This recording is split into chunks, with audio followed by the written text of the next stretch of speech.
Hey, what's up guys? Matt here with Fix Anything Save Money. Today we're just going to be going over a quick tutorial on this Craftsman leaf blower. This is model 430 CFM. So I made a video already on how to replace the carburetor if it's not running correctly, and then how to do your yearly tune-up. So I have two videos up on the channel about this blower. This is the final video on this before I get rid of it, and it is the just kind of general overview that I like to do. Some people get these secondhand and they don't know anything about them. They don't know what to do with them. So hopefully this video helps some people. All right, so the first thing we'll go over, here's your throttle for your gas. When the engine is running and you want to turn it off, you just press this button up, wait till the engine cuts out, and then just let go of it. Okay. This machine takes a 40-to-1 fuel mix, so you can't just put normal gas in here. It needs to be pre-mixed. I like to use a gas that's already pre-mixed, made by a company called True Fuel. I've had really good results with it. It's great fuel. They make 40-to-1 for this machine. They also make 50-to-1 for a lot of other two-cycle machines. So just make sure you get the right one if you're going to buy it pre-mixed.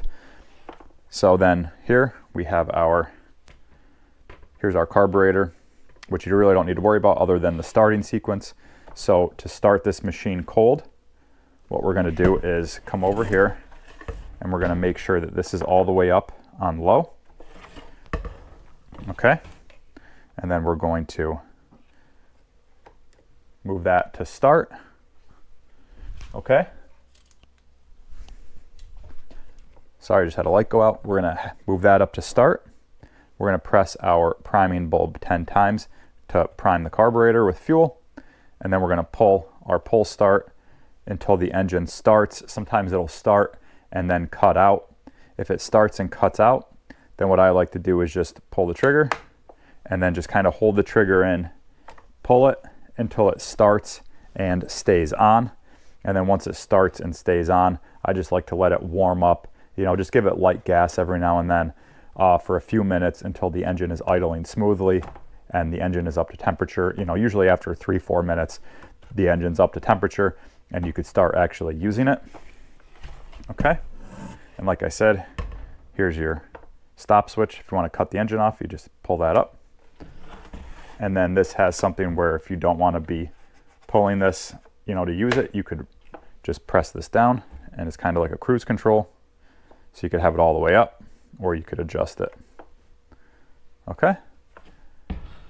And then here is your spark plug. Underneath this cap is your spark plug.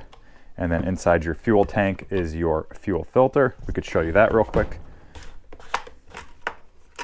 So that piece just comes right out like that. And then inside here is your fuel filter. Okay. There's your fuel filter. Okay. So we could just put that back in there for now.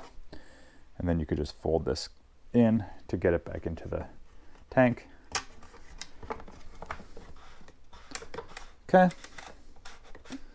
And then your air filter, if you press this tab right here, just press it in like that. That gives you access to your fuel filter, which sits behind here. Okay. And in the tune-up video, I kind of go over that more in detail. This is just kind of a quick rundown. And then the tube, this I got secondhand, so this is super old. But when you get it, you'll get two tubes with it. This tube just slides in and clicks into place there. I cannot get this back out, and I don't want to break that little tab in there. So I just left it because I did break the tab on this one that slides in. There's a button that slides in and clicks into there. So what I'm going to do when I use this is I'm just going to twist it like that so no air escapes. And then that way I'm not like blowing air out the side of it because I broke it. But so yeah, guys, that pretty much sums up this video on the kind of just a quick tutorial, quick rundown on this. If you guys have any questions at all, be sure to reach out in the comments and I'll get back to you as soon as I can. Otherwise, if this video helped you out, be sure to give it a like, be sure to subscribe to the channel and check out all of my other tool and DIY videos. Yeah, guys, thanks for watching. We'll see you next time.